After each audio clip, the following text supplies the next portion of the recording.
ሰላም ሰላም ጤና ይስጥልን ውድ የጋት ሚዲያ ቤተሰቦች እንደያላችሁበት ሀገር የሰዓት አቆጣጠር እንደምን አላችሁ እንደምን ቆያችሁኝ ኢትዮጵያ ውስጥ ናችሁ ይህን ፕሮግራም ለምትከታተሉ ውድ ቤተሰቦቼ እንደምን ዋላችሁ ማለት ፈልጋለሁ ለመላው የኢትዮጵያ የእስልምና እምነት ተከታዮች እንኳን ለ1447ኛው የኢድ አልፈጥር በዓል በሰላም አድረሳችሁ በሰላም አድረሰን ማለት ፈልጋለሁ መልካም በዓል እንዲሆንላችሁ ለእናንተም ለቤተሰቦቻችሁ ለወዳጅ ዘመዶቻችሁ እንኳን አድረሳችሁ ማለት ፈልጋለሁ በአዲስ አበባ ደረጃ ዛሬ መጋቢት 11 ቀን 2018 ዓ.ም የተከበረው በዓል በሰላም ያለምንም የጸጥታ እንከን መጠናቀቁን የኢትዮጵያ ፌደራል ፖሊስ አስታውቋል በዓሉ በስኬት እንዲጠናቀቅ የአካል ጥበቃ በአካል በመገኘት በቴክኖሎጂ በመደገፍ እንዲሁም ከክልል የጸጥታና ደህንነት ተቋማት ጋራ ከህብረተሰቡ ጋራ በዛ የኢድ አልፈጥር በዓልን ከሚያስተባብሩ ወጣቶች ሃይማኖት አባቶች ጋራ በመሆን ያለምንም የጸጥታ እንከን ኮሽታ ሳይሰማ በሰላም መጠናቀቁን ገልጿል ፌደራል ፖሊስ በዓሉ በስኬት እንዲጠናቀቅ ለተባበሩ በሙሉ እንግዲህ በየደረጃው አስቀድሜ ለተቀስኳቸው አካላት ምስጋናውን ገልጿል ማለት ነው በአዲስ አበባ ደረጃ አሁን እንዳልኳችሁ በከንቲባ ደረጃ የማዕድ ማጋራት በተለያዩ ሃይማኖታዊ ስነ ስርዓቶች በድምቀት ነው የተከናወነው ከስቴዲየም ሲወጡ የተለያዩ መዝሙሮችን እያሰሙ የእምነቱ ተከታዮች ወደ የቤታቸው የገቡበት ሁኔታ አለ ማለት ነው በክልል ደረጃም እንግዲህ አንዳንድ ወዳጆቻችን የሚለጥፉትን እያያችሁ ነውና በሰላም የተከበረ ነው ምናልባት በዓለም አቀፍ ሁኔታ ያለውስ ምን ይመስላል የሚለውንም ለማየት ሞክሬያለሁኝ ኩዌት የእምነቱ ተከታዮች እያከበሩ ባሉበት ወቅት የሚና አልአህማዲ ኦይል ሪፋይነሪ ላይ ከኢራን በኩል የመጣ የድሮን ጥቃት በመፈጸሙና የእሳት ቃጠሎ በመነሳቱ በዓሉ ላይ በነበረው አከባበር ላይ የራሱን የሆነ ችግር መፍጠሩን የዜና ማሰራጫዎች ዘግበዋል ምናልባት ዘሰን ናይጄሪያን ያየሁት ማለት ነው ኢድ ሴሌብሬሽንስ ዲስራፕትድ አስ ኢራን ስትራይክስ ኩዌት ኦይል ሪፋይነሪ የሚል አለ በተመሳሳይ የአሜሪካና የእስራኤል ጥቃት ከፍ ብሎ ኢራን ላይ ዛሬ ጧት ጀምሮ ንጋት ጀምሮ ከፍ ማለቱን በዚህም የኢራን አብዮታዊ ዘብ ቃል አቀባይ ጀነራል አሊ ሙሐመድ ናይኒ መገደላቸውን በተመሳሳይ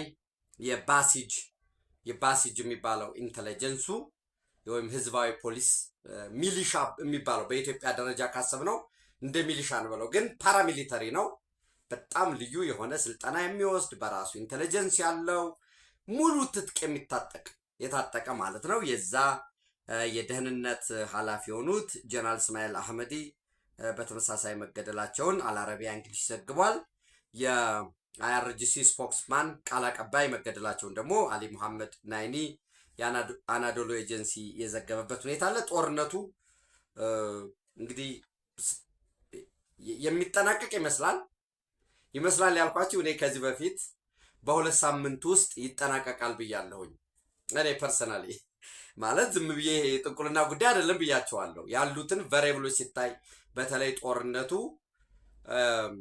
የኢራንን ሞሮለስ ሚሊተሪ ካፓቢሊቲ ጉዳት አድርሷል ሳይሆን መልሶ ያንን ሪከቨር ለማድረግ በሚያስችልበት 30-40 ዓመት ፕላስ በሚጠይቅ ሁኔታ ጉዳት አድርሷል ይሄ አንዳንድ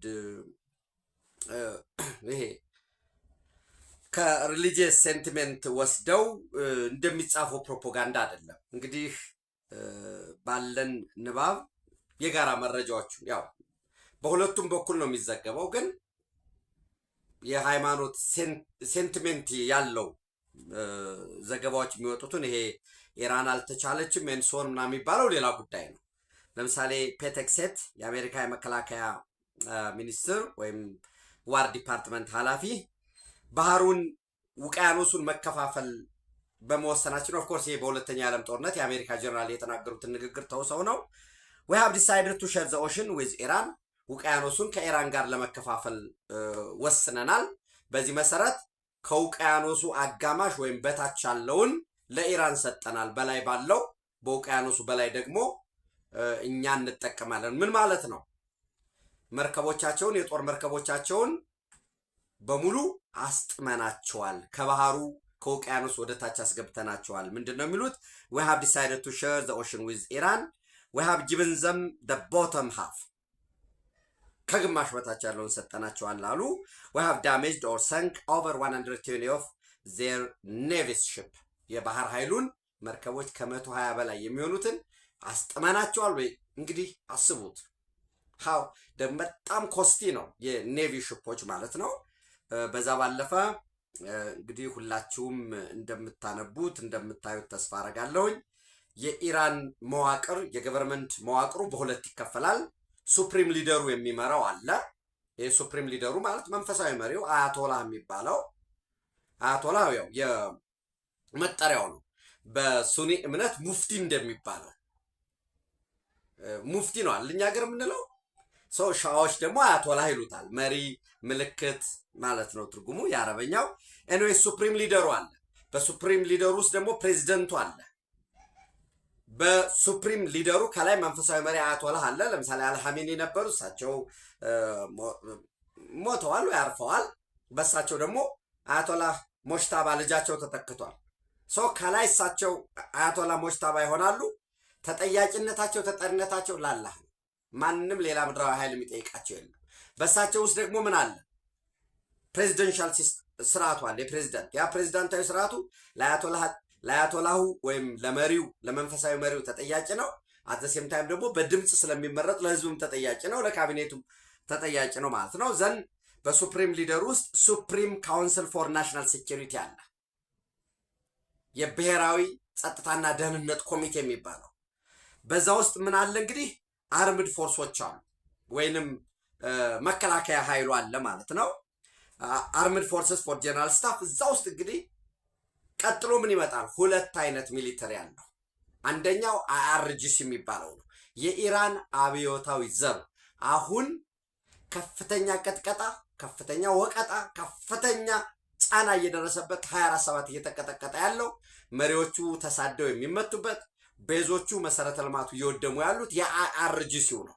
የኢራን ሬቮሉሽነሪ ጋርድስ ኮፕስ ነው። ይሄ ለጥቃት ተጋላጭ ነው። በአብዛኛው ግን የአይአርጂሲ አባላት የሚመለመሉ የሚመጡትም የራሱ ማሰልጠኛ ከዚሮ ፍሮም ስክራች ቢኖረው ከኖርማል ከሚሊተሪውም ይመጣል። ምን እያልኳችሁ ነው? አርምድ ፎርስስ ጀነራል ስታፍ አለ። በዛ ውስጥ ደግሞ አይአርጂሲው የኢራን ሪቮሉሽነሪ ጋርድስ ኮፕ አለ። ሌላው ደግሞ መደበኛው ፎርስ አለ። በመደበኛ ፎርስ ውስጥ ልክ እንደ ሌላው ሀገር አንድ መደበኛ ፎርስ ምን አለው? እግረኛ አለው፣ አየር ኃይል አለው፣ ባህር ኃይል አለው፣ ኤሌክትሮኒክ ዋርፌር፣ ሳይበር ዋርፌር ዩኒት አሉ። ልክ የትኛውም ሀገር ላይ ያ ወታደራዊ ፖሊስ አለ፣ ሚሊተሪ ፖሊስ የሚባለው መከላከያ አለ።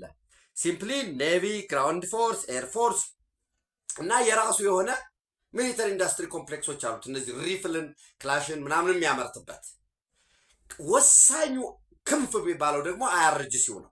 የኢራን አብዮታዊ ዘብ የሚባለው ምን አለው በዛ ውስጥ ስትሉ ኔቪ አለው፣ ባህር ኃይል አለው። ያም ባህር ኃይል አለው። ልክ እንዲሁ በኢትዮጵያ ደረጃ እንዴት አድርጌ ወደ እናንተ ለማስረዳት የልዩ ዘመቻዎች እዝን ውሰዱ። ለምሳሌ የልዩ ዘመቻዎች እዝ ምን አለው? በራሱ ኔቪ አለው፣ ስፔሻል ኔቪ አለው፣ ስፔሻል ኮማንዶ አለው። ተራራ ላይ ከተማ ላይ ወዘተረፈ የሚዋጋውንም ስፔሻል የሆነ ዩኒት አለ። የሚታጠቃቸው ትጥቆች ይሄ ስፔሻል የሆነ ለከተማ ውጊያ ተብሎ የሚሰለጥን ለመደበኛ ማሪን ላይ ልዩ የሆነ ስፔሻል ሚሽን የሚሰጠው ከአየር ላይ ዝን ላይ ያ ማለት መደበኛውም ኤርፎርሱ ያንን አይሰራም ማለት አይደለም። በት ዲስ ኢዝ ፎር ስፔሻል ፐርፐዝ ወይም ስፔሻል ዩኒት ነው።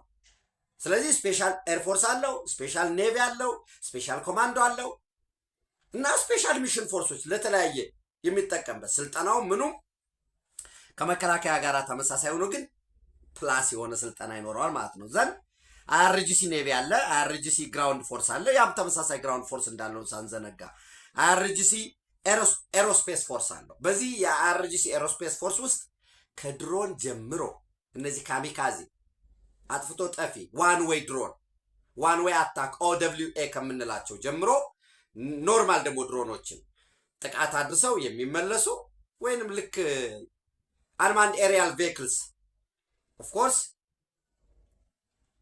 ዩኤቪዎች ናቸው። እነዛ ግን ዋን ዌይ አታክ ናቸው። ይሄዳሉ፣ ጠላቶቻቸው ላይ ይወድቃሉ። ካሚካዚ ልክ ጃፓኖች ዋናው ማብረር መሰልጠን ነው ይሉ ነበር አይደል?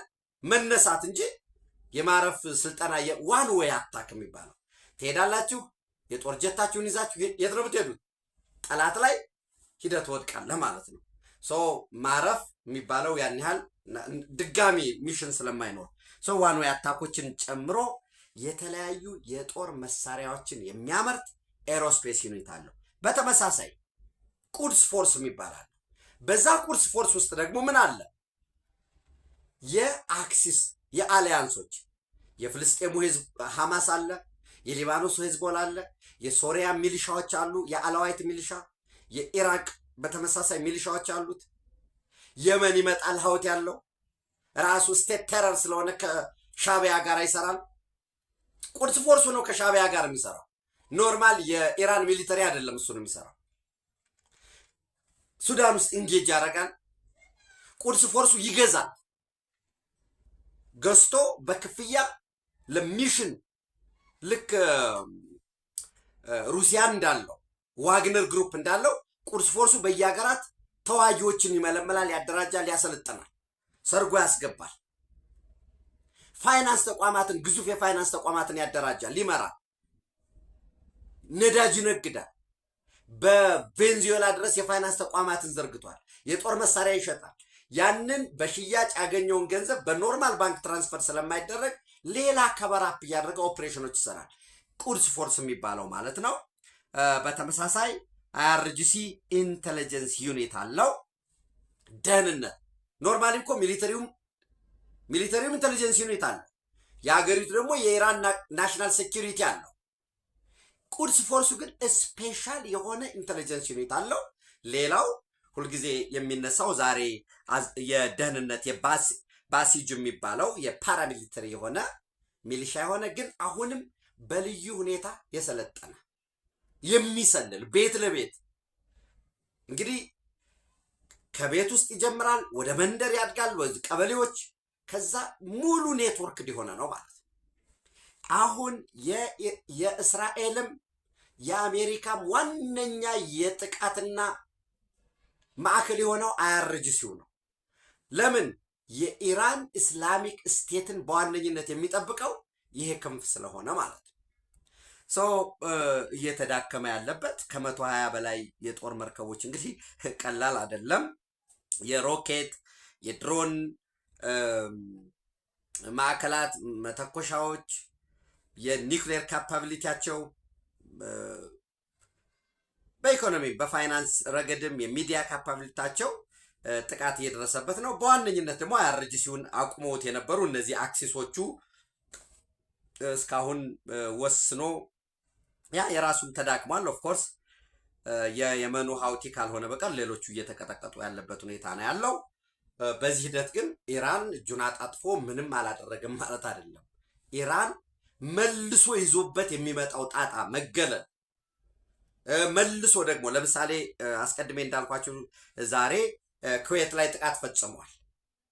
ኩዌት ላይ ጥቃት ሲፈጸም የኩዌትና የኢራን ግንኙነት ያው ፍጥጫ ውስጥ መግባቱ ኢራንን በጥርጣሬ እንዲወስዱ ማድረጋቸው የነዚህ የገልፍ ስቴቶች ኦማንን፣ ኳታር፣ ባህሬን፣ ዩኤኢ እነዚህ አገራት ራሱ ኢራቅን ጨምሮ መገለል ውስጥ የሚከታት ይሆናል። ይሄ በመገለል ውስጥ በፍርሃት ውስጥ ሲገባ ደግሞ ምን ይፈልጋሉ እነዚህ ሀገራት? የጦር መሳሪያ ይገዛሉ። የጦር መሳሪያ ከገዙ ከየት ነው የሚገዙት? በአብዛኛው ከአሜሪካ ነው ሊገዙ የሚችሉት። ትናንት የወጣውን መረጃ እያችሁ ይመስለኛል አሜሪካ ለኩዌትና ለዩናይትድ አረብ ኤሚሬት የ16.46 ቢሊዮን ዶላር የጦር መሳሪያ ሽያጭ ስምምነት ውስጥ ገብተዋል። ይሄ አይ ቲንክ በጣም ትንሿ ነች የምትሆነው 16.46 ቢሊዮን ዶላር ለዩናይትድ አረብ ኤሚሬት እና ለኩዌት። ቀጥሎ ገና እንደገና የአየር መከላከያ ስርዓት፣ የጀቶች የጦር ጀቶች ምናምን እየተባለ ኢንትሪሊየን የአሜሪካ ኢንቨስተሮች ወይንም የአሜሪካ ሚሊተሪ ኢንዱስትሪ ኮምፕሌክስ ሌላ ከፍተኛ የሆነ መዋለ ንዋይ ያገኛል ማለት ነው። ዶናልድ ትራምፕን በባለፈው ፕሬዚደንት ዶናልድ ትራምፕ እንዳስታወቁት በ4 እጥፍ በሙሉ የአሜሪካ የወታደራዊ ኢንዱስትሪዎች ምርታቸውን እንዲያሳድጉ ቦይንግን ጨምሮ ስምምነት ላይ ተደርሷል። ስለዚህ ሌላ አዲስ ገበያ የተፈጠረበት ሁኔታ ነው ያለው ማለት ነው። ይህን ካልኳችሁ በተመሳሳይ በትናንትናው ዕለት ሐሙስ ዕለት ማለት ነው አብደል ፈታህ አልሲሲ ወደ ዩናይትድ አረብ ኤሚሬት ወደ አቡዳቢ እና ወደ ኳታር ዶሃ ተጉዘው ነበር። እንግዲህ ቀድመው ወደ መካከለኛው ምስራቅ በጦርነት በሚሳይል በሚተኮስበት ሮኬቱ የጀት ቅጥቀጣ ባለበት ጉዞ ያደረጉት ክቡር ጠቅላይ ሚኒስትር ዶክተር አብይ አህመድ ናቸው እና በዛ ክቡር ጠቅላይ ሚኒስትሩ ወደዛ ሲጓዙ አንደኛ ኢትዮጵያ ያላትን ሶሊዳሪቲ በምንም አይነት ሁኔታ ውስጥ ኢትዮጵያ ወዳጅ መሆኗን ያስመሰከሩበት ነው። ከዛም ባለፈ ስልክም ደውለው ከሼክ መሐመድ ቢን ዛይድ የተባበሩት አረብ ኤሚሬቶች ፕሬዚደንት ጋራ የተወያዩበት ኢራንን አሁን ብዙ ሰው እንትን የሚለው ኢትዮጵያ የኢራንን ጥቃት አወገዘች ሲባል ጥቃቱን አይደለም ያወገዘችው። አንደኛ እነዚህ የገልፍ አባል ሀገራት ጦርነቱን አንደግፍም ብለው ኦፊሻሊ ተናግረዋል። አንድ ሁለተኛ ጥቃት እየተፈጸመ ያለው በሲቪል መሰረተ ልማቶች ላይ ነው፣ በነዳጅ ማጣሪያዎች ላይ፣ ኤርፖርቶች ላይ። ይሄ ደግሞ ዓለም አቀፍ ሌላውን እንቶ ኢቭን በጦርነት ውስጥ እንኳ ብትሆን ልክ ለምሳሌ ኢትዮጵያና ኤርትራ ወደ ጦርነት ውስጥ እንኳ ቢገቡ ኢትዮጵያ የኤርትራን ኤርፖርት መደብደቧ ጥሰት ነው፣ ወንጀል ነው ማለት የሲቪሉን ነው የምላቸው። የአስመራ ዓለም አቀፍ አውሮፕላን ማረፊያ መደብደብ ወንጀል ነው። የኤርፎርሱን ቤዝ ካለ ኔቪውን መደብደብ፣ የሚሊተሪ ማምረቻዎችን መደብደብ ዛትስፋይ። ነገር ግን አሁን ከኢራን የሚተኮሱት እንደምታዩት የሲቪል መሰረተ ልማቶችን፣ ኤርፖርቶችን፣ መጋዘኖችን፣ የነዳጅ ማጣሪያዎችን ይህን ጥቃት ትፈጽማለች። ይህንን ነው ትክክል አይደለም፣ ዓለም አቀፍ ጥሰት ነው። አንደኛ በግላጭ በተናገሩበት ሁኔታኛ ጦርነቱን አንደግፍም ባሉበት ዲስካሌት ለማድረግ ደግሞ እየሰሩበት ባለበት ሁኔታ ማለት ነው። ዞሮ ዞሮ የአብደል ፈታህ አልሲሲ የግብፅ ፕሬዚዳንት ጉብኝትም የግብፅ ፕሬዚዳንት ጽሕፈት ቤት ያወጣውን ነው ማነብላችሁ። 2 ዓላማ አለው ይላል። ዓላማ 1 የግብፅን አጋርነት ለዩናይትድ አረብ ኤሚሬትም ለኳታር እንዲሁም ለገልፍ ሀገራት አጋርነታቸውን መግለጽ ይላል። ምንድን ነው የሚለው? ሪአፊርሚንግ ካይሮ ሶሊዳሪቲ ዊዝ ገልፍ ስቴትስ። ሁለተኛ ደግሞ ኮንደምኒንግ ዘ አንጀስቲፋይድ ኢራኒያን አታክስ ኦን ዜር ቴሪቶሪስ። አንጀስቲፋይድ የሆነውን ለምሳሌ የጦር ሰፈር ዩናይትድ አረብ ኤሚሬት ላይ አሜሪካ የጦር ሰፈር አለው። እሱን አታክ ብታደርግ ሌጅቲሜት ነው፣ ህጋዊ ነው። ወይ ኢራቅ ላይ ያለው የአሜሪካ የጦር ሰፈር፣ ኳታር ላይ ያለውን የአሜሪካ የጦር ሰፈር፣ ሳውዲ አረቢያ ላይ ያለውን የአሜሪካ ጦር ሰፈር እሱን ታርጌት አድርገህ ተሳተፉም አልተሳተፉም እንደው ማለት አወገዙም አላወገዙም። ነገር ግን አሁን የነዳጅ መሰረተ ልማቶች ነው አታክ እየተደረጉ ያሉት። ኦፍ ኮርስ እዚህ ጋር ይመጣል እንዴ ታዲያ የአሜሪካ ከጦርነቱ አጋር ሆና የገባችው እኮ እስራኤል ጥቃት ፈጽማለች፣ የዚህ ምላሽስ ምንድን ነው የሚሆነው በሚል ሊቀመጥ ይችላል። ለምሳሌ ጥቃት የተፈጸመባቸውን አይታችሁ ከሆነ ራሱ ላይ እስራኤል ላይ ጥቃት መፈጸም አንድ ነገር ነው። ነገር ግን እሱ ስለሚርቅ ያለኝ ካፓቢሊቲ ስለራቀ ብለህ ዩናይትድ አረብ ኤሚሬት ሀብሻን ጋዝ ፋሲሊቲ ላይ ወይንም ኳታር ላይ ራስ ላፋን የሚባለው የዓለማችን 20% የተፈጥሮ ጋዝ የሚቀርብበት ላይ እሱ ላይ አታክ መፈጸም ሄዶ እንደ እስራኤል ካሰባችሁ እነዚህ የጎረቤት ሀገራት ጥርጣሬ እንዲኖራቸው ኢራንን በጠላትነት እንዲወስዱ ነው ሊያደርግ የሚችለው። አትሊስት እንዲሁ ሌላ ምንም ኮምፕሊኬትድ የሆነ አናሊሲስ ሳንሰራ እንጂ ከሄድን ይሄንን ካወደማችሁ ዞሮ ነገ ጥላ አምብሬላ ይፈልጋሉ። ልክ ነው። ለካ የእስራኤል ጥቃት መፈጸሟ ይህንን የሚሊተሪ ካፓቢሊቲዋን ማውደሟ ትክክል ነው።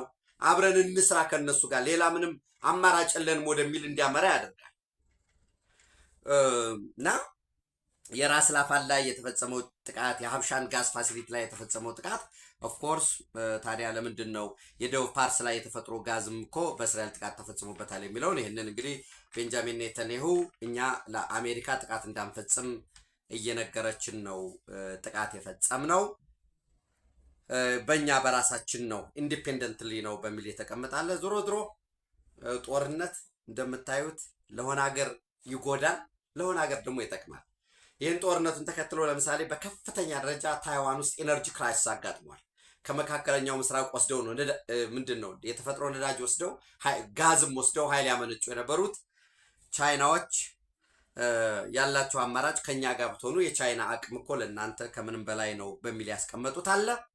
ሁልጊዜ ቀውስ ሲመጣ ክራይሲስ ሲመጣ አንዳንዱ በመጣው ክራይሲስ ደንግጦ የበለጠ ሌላ ክራይሲስ የሚጠራለ። ቻይናዎች ዊጂ ይሉታል ክራይሲስ ወይ ቀውስን ዊ WEI ኦፍ ኮርስ ወደ እናንተ መጋቢት 7 ዛሬ 11 ነው። መጋቢት 7 ወደ እናንተ የኢትዮጵያን የዚህ መካከለኛው ምስራቅና የኢትዮጵያን የነዳጅ ቀውስ አስመልክተን ወይንም የነዳጅ እጥረት ሊያጋጥም ከቻለ ፕሊስ ተመልሳችሁ ብታዩ ደስ ይለኛል። ማርች 16 ላይ የሰራ ነውን ምን ብለን ነበር? ሶሪ ዊጅ ነው ክራይሲስ ገጥሞናል። በመካከለኛው ምስራቅ ችግር በመፈጠሩ በኢትዮጵያ የነዳጅ ዘርፍ ላይ ክራይሲስ አጋጥመዋል ወይም ያጋጥማል። አጋጥሟል። ደፍነትሊ አቅርቦቱ ምንም ችግር መፈጠሩ አይቀርም፣ ዋጋ መጨመሩ አይቀርም። ነገር ግን ይሄ ሲያጋጥም ፓኒክ ማድረጋችን ቀውሱን የሚያመጣውን ዳፋ ለመቋቋም መሞከራችን እንደተጠበቀ ሆኖ ግን ዊጂ WEI ዳንጀር ማለት ነው። ክራይሲስን ዊጂ ነው የሚሉት ቻይናዎች። ዳንጀር ደግሞ GI ኦፖርቹኒቲ። ከዛ ከመከራው ከዛ ከችግሩ ከፈተና ውስጥ ፈልቅቆ እድል ማውጣት። ልክ የሆነ ከተማ በቆሻሻ ቢሞላ ለሆነ ሰው ይሄ ከተማ ቆሸሸ፣ ደከረተ፣ አስጠላበት ሊል ይችላል። ይህንን ክራይሲስ ወደ ድል የሚጠቀሙ ቢያንስ ቆሻሻ እንሰብስብ እናስወግድ ብለው የዕለት ዳቧቸውን የሚበሉ ከዛ ይፈጠራሉ። ይህን ቆሻሻ ወደ ኢነርጂን ቀይረው ቆሻሻችሁን በፈሳሽ በደረቅ በፕላስቲክ አድርጋችሁ ከፋፍላችሁ ብታመጡ ራሱ ቆሻሻ እንገዛለን ብሎ ቆሻሻውንም የሚያጸዳ ከዛ ደግሞ ከከተማ አስተዳደሩ ጋር ግንኙነት ፈጥሮ ያን የሚያደርግ ኢነርጂም የሚያመነጭ የተለያየ ይመጣል። ኮሮና መጣ ሲባል ሰው ደንግጦ ፓኒክ ያደርጋል። ኮሮና በመምጣቱ ደግሞ ቢዝነሳቸው ቡም ያደረገ የተለወጡ አሉና ይህንን ይዘን ምን ብለን ነበር? የኢትዮጵያ አጠቃላይ እንደው ሱሉልታ ስትራቴጂክ ፊውል ዲፖትን ወስደን ስንት ነው የመያዝ አቅሙ? ስንት እንዲይዝ ይጠበቅ ነበር? አሁን ላይ አክቹዋሊ መሬት ላይ ያለን ስንት ነው? ሱሉልታ ላይ እንዴት ነበረ? ለስትራቴጂ ተብሎ ለመጠባበቂያ ያዝነውን የሱሉልታ የነዳጅ ዲፖት ማን ነው ሲጠቀምበት የነበረው? ለባለፉት 3 ዓመታት ከዛ እንዲወጣ ሲያዝዙ የነበሩ እነማን ናቸው? መውጣት ውስጥ ጤነኛ ነው? ከዛ የሚወጡ ነዳጆች ተሳቢዎች ወይንም ነዳጅ የጫኑ መኪናዎች ወዴት ነበር ሲያራግፉ የሚለውን በትክክል በአገር ደረጃ ቢያንስ እኔ ያኔ ክቡር ጠቅላይ ሚኒስትሩ የሚመሩት ኮሚቴ ተቋቁሞ እሱን ለመፈተሽ ለምን እንግዳ ባይኖር ሁሉም ሴት፣ ክረምት ባይኖር ሁሉም ቤት ይባላል። ክረምት ሲመጣ ቤታችሁ ያፈሳል አያፈስም የሚለውን ለማወቅ ይጠቅማቸዋል። ሰው እኮ በበጋ ቤት የሚሰራ ከሆነ ውሃ ያፈሳል፣ የት ጋር ነው የሚያፈስ የሚለውን ለማየት። እንዲያውም በሚፈስበት ጊዜ ደግሞ ይህ ችግር ሲመጣ ለመፈተሽ አሁን ስንት ይዘናል፣ እነማን ስልጣን አላቸው ወይም በማዘዝ ረገድ የነዳጅ መተካካት ስርዓቱ ምን አይነት ነው። በተመሳሳይ የኤሚሬትስ ናሽናል ኦይል ካምፓኒ ኢኖክን ጨምሮ ሌሎች ነዳጅ አቅራቢዎች ዲፖት እንዲኖራቸው ወደብ ላይም ከዛም ባለፈ ደግሞ አገር ውስጥም ዲፖት በሚገነቡበት ኦፍኮርስ አቅራቢ ሆነው ለ5 ዓመት ሲያሸንፍ ያሸነፈው አካል ይህን ያህል ሪዘርቭ እዚህ ሀገር ላይ ማስቀመጥ አለብን የሚባለው። ከዛስ በቀጣይ 5 ዓመት ለምሳሌ ጫራታ የሚወጣው በየ5 ዓመት ከሆነ ሌታሲው ይሄ እንግዲህ ሃይፖቴቲካል ነው እያወራን ያለ ነው። በዛ ቢሸነፍ ያንን በገበያ ዋጋ የሚሸጥበትን እድል ሊመቻች የሚችልበት እሱን መፈተሽ ያስፈልጋል ብለን ነበረ። ያው የዚህ አካል ነው እያልኳችሁ አይደለም። ግን የጅቡቲ የወደብና የነፃ ንግድ ቀጠና አስተዳደር ጋራ በትናንትናው ዕለት የመለከት ሳህሉ የኢትዮጵያ ኢንቨስትመንት ሆልዲንግስ ምክትል ዋና ስራ አስፈጻሚ በጅቡቲ የዓለም አቀፍ ኤግዚቢሽን ላይ ተሳትፎ ነበር። ሬድ ሲ ወርልድ በሚባለው በዛ በተሳተፉበት ወቅት አዲሱን የጅቡቲ ወደቦች ተዘዋውረው ጎብኝተዋል። ያም ብቻም አይደለም። በዶመርጀግ ኢንዱስትሪያል ፓርክ ውስጥ ኢትዮጵያ 10 ሄክታር ቦታ ጠይቃለች። ይህንን 10 ሄክታር ቦታ የጠየቀችውን የመጀመሪያ አቅም ያለው 150,000 ኪዩቢክ ሜትር የነዳጅ ይሄ በመጀመሪያ ዙር ነው። በመጀመሪያ ዙር 150,000 ኪዩቢክ ሜትር የሚይዝ የነዳጅ ማጠራቀሚያ በዛ ይገነባል ማለት ነው። በዶመርጆግ ደግሞ የዚህ ዶመርጆግ ቦታው 10 ሄክታር መሬት የተጠየቀበት ለየት የሚያደርገው ምንድነው? የኢትዮ ጅቡቲ መስመር የተዘረጋበት ነው። ምን ማለት ነው? በቀጥታ ከወደብ ላይ ወደዛ ታንከር የኢትዮጵያ ኢንቨስትመንት ሆልዲንግ ወደሚገነባው ይገለበጥና ፈሳሽ ጫኝ መርከቦች ደግሞ በቀጥታ ከዛ ታንከር ወደ ኢትዮጵያ በቀላሉ ሊጓጓዝ የሚችልበት በቀላል ብቻም ሳይሆን የኮስት ኢፌክቲቭ የሆነ በአንድ ጊዜ ለምሳሌ 300 ተሳቢ ቦቴዎች 400 ቦቴዎች የሚያመጡትን በአንድ ጊዜ በአንድ ፍርጎ ባቡር መጣ ማለት ኮስቱ ይቀንሳል ማለት ነው። ኢፌክቲቭ ነው፣ ኤፊሽንት ነው። ያንን ደግሞ ምን ያስፈልጋል? ሆፕፉሊ እንዶዴ ላይ ደግሞ ሌላ አሁንም እንደመጣ የሚራገፍበት ምን ይኖረናል ማለት ነው። እንዶዴ ላይ ሪዘርቭ ይኖረናል ማለት ነው። ልክ እንዶዴ ላይ ከተራገፈ በኋላ መጨረሻ ላይ ከእንዶዴ የወጣው ደግሞ ወደ ሱሉልታም ይሄዳል፣ ወደ ማደያዎችም የሚሄድ እንግዲህ ያንን ደግሞ ኦርጋናይዜሽናል ስትራክቸሩን ማየት ነው። ስለዚህ ምን እየሆነ ነው? የኢትዮጵያ ኢንቨስትመንት ሆልዲንግ ወደ ነዳጅ ንግድ ውስጥ ቢያንስ ዲፖት ላይ ዌርሃውስ ላይ የሚሰማራበት ሁኔታ እየተፈጠረ ነው ማለት ነው። ኦፍኮርስ በ17 ፌብሩዋሪ 2026 ዶክተር አለሙ ስሜ የትራንስፖርትና ሎጂስቲክስ ሚኒስትሩ ወደ ጅቡቲ ባቀኑበት ወቅት የሆሪዞን ተርሚናል የሚባለው በዛ ማከማቻ ያለው አቅሙ አመታዊ አቅሙ ከዛ በላይ የኢትዮጵያ ነዳጅ ፍላጎትና ያኛው የሆሪዞን ተርሚናል ማለት የጅቡቲ ነው።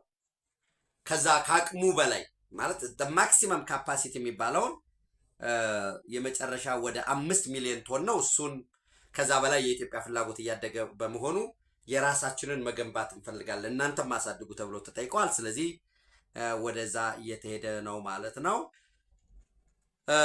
እንግዲህ የጅቡቲ ዶመርጆግ ኢንዱስትሪያል ፓርክ አዲስ ነው።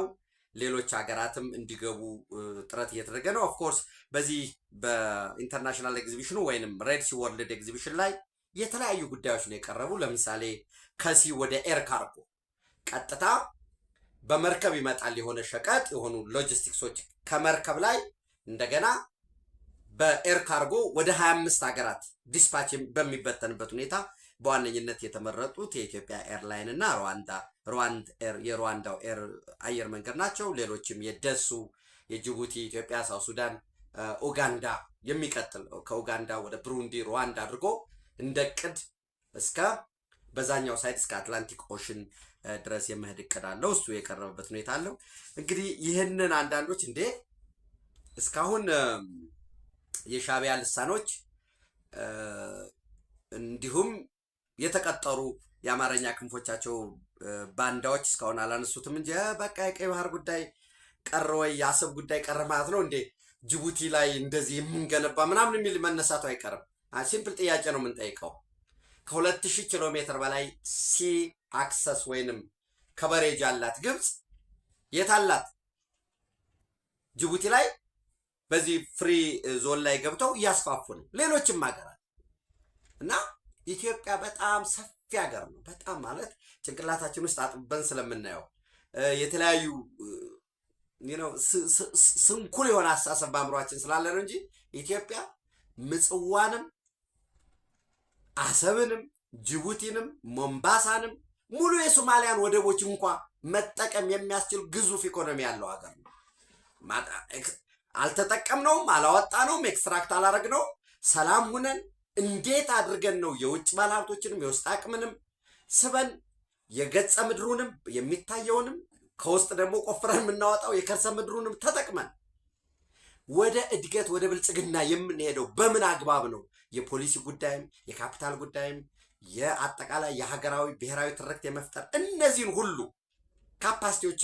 ካፓሲቲያችንንም ካፓቢሊቲያችንም እንዴት እንጠቀም በሚለው ላይ የመወያየት ካልሆነ በቀር አጠቃላይ ኢትዮጵያ እነዚህ ሀገራትን እኮ ብታዩ ውስን ሀገራት ካልሆኑ በቀር እኔ ምናልባት ኤርትራን ብትወስዱ ጅቡቲን ብትወስዱ ራሱ ሶማሊያን ብትወስዱ አፈጣጠራቸው ኢትዮጵያ ወደ ባህር በር እንዳደርስ በሚመስል መልኩ ነው። ኤንዌይስ እሱን ዘግቶ መቆየት ይቻላል ወይ ሌላ ጉዳይ ነው። ይህንንስ የምንገነባውን ደግሞ ጅቡቲ አድቫንቴጅ ሆነዋል። ልክ ለምሳሌ ሶማሌ ክልልን ድሬዳዋን በተወሰነ የደቡብ ኢትዮጵያን ጅቡቲ ዘንድ ወደ ደቡብ ምስራቅ ስንሄድ ደግሞ እና ደቡብ ምዕራብ ደግሞ ሞምባሳ ሰሜናዊ ጎንደር አካባቢ ያለው ራሱ ትግራይን ይዞ ደግሞ ምጽዋ ዘንድ ምስራቁን አካባቢ በተለይ አፋርን ኮምቦልቻን ምስራቅ አማራን ይዞ ደግሞ አሰብ ተወዳዳሪ የሚሆንበት ጉዳይ ለዛ ነው። 5000 ኪሎ ሜትር ለምሳሌ ኢትዮጵያ የባቡር መሰረተ ልማት ስትራቴጂ ጸድቋል። ገንዘብ እየተፈለገ ነው ያለው ማንን ለማያያዝ ፖርት ሱዳንን ከአዲስ አበባ ጅቡቲን ኦልሬዲ ጅቡቲ ከአዲስ አበባ ጋር ተያይዟል። አሁን ጅቡቲ ላይ እየተሰራ ያለው በሰዓት የባቡሮችን ፍጥነት የማሳደግ ሁኔታ ነው ያለው። በተመሳሳይ ኢትዮጵያን ከበርበራ ኢትዮጵያን ከሞምባሳ መልሶ ደግሞ ኢትዮጵያን ከበርበራ ከሞምባሳ ከማያያዝ ባለፈ ደግሞ እስከ ደቡብ ሱዳን የማያያዝ እነዚህ አሰብንም ምጽዋንም የማያያዝ 5000 ኪሎ ሜትር የሬልዌይ ስታንዳርድ ጌጅ ሬልዌይ የሚባል ዲዛይን አልቆ ጸድቆ የፋይናንስ ማፈላለግ ስራ እየተሰራ ነው ያለው እና ይህ ሲሆን እንግዲህ እኛ ወደ ፖርት ሱዳን በባቡር ዘረጋን ማለት የአሰብ ጉዳይ አበቃ ማለት ነው ወይ ኢትዮጵያ የቀይ ባህር ጉዳዩ አበቃ ማለት ነው። እና ይህንን መጠየቅ ያስፈልጋል ማለት ነው። ይህን ካልኳችሁ ምናልባት በትናንትናው ዕለት አንድ በሰራሁት ፕሮግራም ላይ አማራ ክልል ደቡብ ጎንደር በወሳኝነት ሐሙሲት እና የላይ ጋይንት ወረዳ መቀመጫ በሆነችው በንፋስ መውጫ የንብረት መጥፋት የሰዎች መሞት ግጭት አጋጥሞ እንደነበር ነግሬያችኋለሁኝ። ከዛ ምን ብያችሁ ነበር? ያው ትናንት የተከታተላችሁ ካላችሁ አሁን መከላከያ ይገባል። መከላከያ ሲኖር ቆመው አይተኩሱም ይበታተናሉ ብያችሁ ነበር። ኦኬ ቆመው አለመተኮሳቸው መበታተናቸው አንድ ነገር ነው። እንግዲህ ሲምፕሊ ስንገባ ሲሜትሪክ ፎርስ እስከሌላቸው ድረስ የጽንፈኛው ኃይል ሲሜትሪክ ፎርስ የለውም ብለን እንውሰድ። ኮንቬንሽናል ዋርፌር ለማካሄድ ወይንም መደበኛ ውጊያ ለማካሄድ አይችልም ብለን እንውሰድ። ዛት ኢዝ ኔቸሩ እንደዛ ስለሆነ የሲሜትሪክ ዋርፌር ግን አሲሜትሪክ አለ። አሁን ጽንፈኛው እየሰራ ያለው አሲሜትሪክ ዋርፌሮች ላይ ነው በከፍተኛ ደረጃ ኢንጌጅመንቱን እያደረገ ያለው። በተለይ የማትቋቋመው ግዙፍ የሆነ ኃይል ሲኖር በየትኛውም የጎሪላ ዋርፌርን የቪየትናምንም ብታዩት አፍጋኒስታን ላይም የሆነው የትኛውም ኢትዮጵያ ውስጥም በ5 ዓመቱ የአርበኝነት ዘመን የነበረውንም ጉሬላ ዋርፌር ወይንም የደፈጣ ውጊያ ኢንሰርጀንሲ ወይንም እነዚህ ወደ ውስጥ ዘልቆ መግባት የሽብር ተግባራትን ማድረግ ቴሮሪዝም፣ የሳይበር ዋርፌር እዚህ ፌስቡክ ላይ በተለያየ በዩቲዩብ በሚዲያው ላይ ድሮን ታጥቀናል ተብሎ ይሰራል። የሆነ አሁን ደግሞ ዘመኑ ደግሞ በጣም ምቹ ነው። እኛ ሀገር ደግሞ ይሄ ፎቶሾፑን ምናምን ደግሞ የቆየ ለምሳሌ ልጅ ኢያሱ ግብጽ ድረስ ተሰርቶ ሞንታጅ ተሰርቶ አይደለ ጠምጥመው ሰልመዋል ተብሎ ምናምን ነው አለ የተሰራ። ያኔ ፎቶሾፕ የቆየ ነው ማለት ነው። ከ100 ዓመት በፊት ቀደም ያለ ልምዶች አሉ እና የሳይበር ዋርፌር እና አጠቃላይ ኢመደበኛ የሆነ ውጊያዎችን ይጠቀማሉ። ሰው ለዚህ የሚያስችል ዝግጅት ሊኖር ይገባል። አሊያ እድሜ ልክ የኢትዮጵያ መከላከያ ሰራዊት ንፋስ መውጫ ላይ ሊኖር አይችልም። እድሜ ልክ ወለላ ባህር ሊቀመጥ፣ እድሜ ልክ ጋሳይ ላይ ሊቀመጥ ወይም መጨት ላይ ቁጭ ሊል አይችልም። የቀውስ ጊዜ አመራር ያስፈልጋል የምንለው በተደጋጋሚ ለዛ አሁን ዋት ኢዝ ቱ ቢ ደን እንዳለው ሌኒን ኦኬ ጉዳት አጋጥሟል። ሐሙሲት ላይ ጉዳት አጋጥሟል። ንፋስ መውጫ ጉዳት አጋጥሟል። ዘን መጡ አታክ አረጉ። ሞሮለስ ከጦርነቱ ባህሪያ ነው። አሲሜትሪክ ዋርፌር ነው። ይህን አደረጉ ሄዱ። ነገር ግን እንደምታውቁት ምርጫ አይካሄድም ብለዋል። ስለዚህ ምርጫና ምርጫ ላይ ትኩረት አድርገው ቀውስ መፍጠራቸው አስፈጻሚዎችንም ተሳታፊዎችን ይሄ ሁለተኛ ዋናው ሻዕቢያ እስካለ ድረስ የህወሓት እስትንፋስ ይቀጥላል። ህወሓት እስካለ ህወሓትም ሻዕቢያም እስካለ ደግሞ ጽንፈኞች በየአካባቢው ያሉት ይቀጥላሉ። ዘን የኢንተርናል ደግሞ ፓወር ስትራግል አለ። በዛ በፓርቲ ውስጥ በመንግስት ውስጥ ጥገኛ ባለሀብቱ ጥገኛ በሃይማኖት የተሰገሰገው እነዚህ ሁሉ ተመጋግበው የኢኮኖሚውን ጉዳይ የሳቦታጁ ተመጋግቦ